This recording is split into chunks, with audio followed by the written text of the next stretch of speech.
জয়পুরহাটে 5 বিবিতে সন্ত্রাসী হামলায় উপজেলা স্বেচ্ছাসেবক দলের যুগ্ম আহ্বায়ক মোহাম্মদ রেজাউল করিম কিনার মৃত্যু হয়েছে।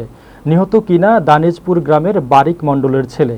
জয়পুরহাট প্রতিনিধি মফিজুল ইসলামের পাঠানো তথ্যচিত্রে থাকছে বিস্তারিত। নিহত কিনার বাড়িতে গিয়ে দেখা যায় ফ্রেমে বাঁধা ছেলের ছবি বুকে জড়িয়ে কাঁদছেন তার বৃদ্ধ মা বাবা। পরিবার সূত্রে জানা যায় উপজেলার বালিঘাটা ইউনিয়নের বীরনগর পুটারবিল গ্রামের কামাল হোসেনের ছেলে আরিফের সাথে ইতিপূর্বে কিনার দ্বন্দ্ব হয়েছিল।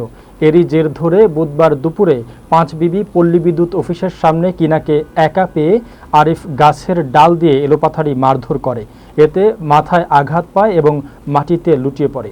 এ সময় গুরুতর আহত অবস্থায় স্থানীয়রা তাকে উদ্ধার করে উপজেলা স্বাস্থ্য কমপ্লেক্সে ভর্তি করেন।